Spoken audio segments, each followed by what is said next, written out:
Hello viewers, अगर आपने इस कहानी का पार्ट 1 नहीं देखा है तो प्लीज़ आप पहले पार्ट 1 देख कर आएँ, वरना ये स्टोरी आपकी समझ नहीं आएगी।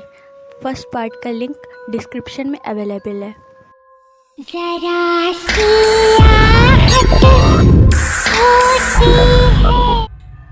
अभी शिखा किचन की तरफ बढ़ ही रही थी, तभी अचानक उसके सामने एक भयानक चुड़ैल आ गई और उस चुड़ैल को देखकर शिखा बहुत ज़्यादा डर गई। अभी वो चुड़ैल शिखा को कुछ करने ही वाली थी कि तभी शिखा की आंखें खुल गईं। उसने खुद को देखा तो वो बेड पर लेटी थी और उस वक्त सुबह के 8 बज चुके थे। उसके बाद शिखा अपने मन में सोचने लगी, ओ माय गॉड, कितना स्कैरी सपना था। वैसे हमारे इंडिया ने काफ़ी तरक्की कर ली है। एनीवेज, चलो अब जल्दी से प्रॉपर्टी बेचकर वापस ऑस्ट्रेलिया भी जाना है। ऐसा सोचकर शिखा फ्रेश होने चली गई। उस दिन शिखा ने वहाँ कुछ छोटी मोटी प्रॉपर्टीज़ बेच दी और उस हवेली की अलग अलग एंगल से फ़ोटो लेकर सोशल मीडिया पर अपलोड कर दी और फिर वो लोगों के कॉल का वेट करने लगी। रात के करीब 12 बज चुके थे। शिखा बेडरूम में रेस्ट कर रही थी, तभी उसके फ़ोन पर एक कॉल आया। शिखा ने कॉल उठाया। हेलो, आप शिखा मैडम बोल रही हो ना? हाँ, मैं शिखा। मैं मोना बोल रही हूँ। जी बोलिए। क्या वो आपकी हवेली है जो बेचनी है? जी हाँ, मेरी है। मुझे वो हवेली बहुत पसंद आई और मैं उसे खरीदने में इंटरेस्टेड हूँ। ओके मोना, बट आपने उस हवेली की डिटेल्स तो पढ़ ली है ना?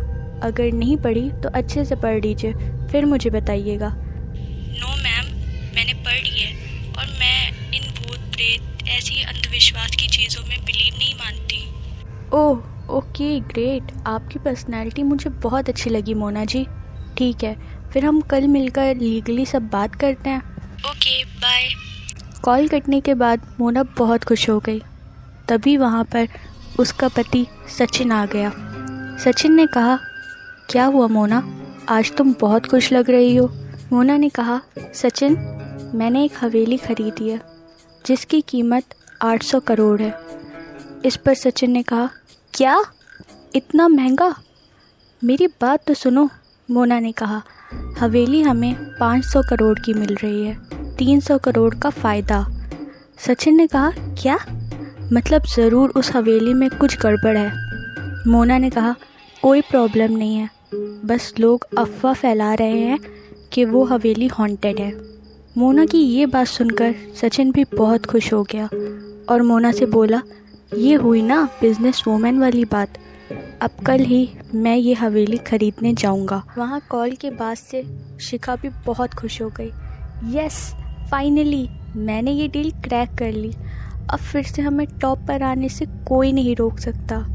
उसके अगले ही दिन सचिन ने वो हवेली शिखा से लीगली 500 करोड़ में ख़रीद ली, जिसके बाद शिखा खुशी से वापस ऑस्ट्रेलिया जाने के लिए निकल गई। कुछ वक्त के बाद शिखा फाइनली अपने ऑफिस पहुंच गई। रजन सर ने शिखा को देखकर कहा, तुम ठीक तो हो ना? थैंक गॉड तुम वापस आ गई। शिखा ने कहा, डैड, मैंने सारी प्रॉपर्टी बेच दी और वो हवेली भी। अब हम बिज़नेस में कम बैक करने के लिए रेडी हैं। उसके बाद रजन सर ने अपने मन में सोचा, पता नहीं इसने वो हवेली किसको बेची। जिसको भी बेची हो, भगवान उसे सही सलामत रखें।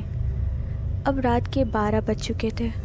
वो रात मोना और सचिन की उस हवेली में पहली रात थी। तेज़ हवा चल रही थी, बिजली कड़कने की आवाज़ें आ रही थीं।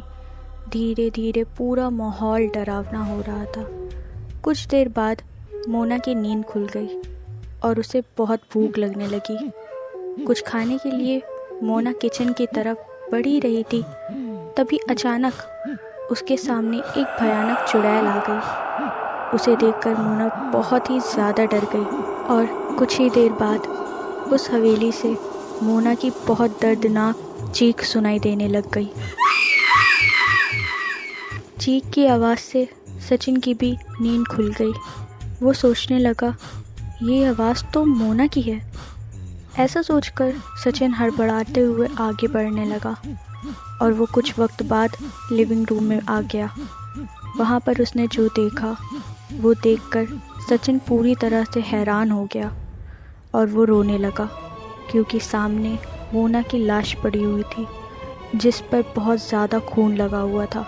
मोना को इस हालत में देखकर सचिन कहने लगा, क्यों मोना, तुमने ये हवेली क्यों खरीदी? ये सब मेरी गलती थी। काश मैंने उस वक्त तुम्हें रोका होता। बिजनेस के चक्कर में मैंने तुम्हें खो दिया। अभी सचिन कुछ बोलने ही वाला था, तभी अचानक उसके सामने वो चुड़ैल आ गई। उसके बाद सचिन के साथ भी वही हुआ जो कुछ वक्त पहले मोना के साथ हुआ था।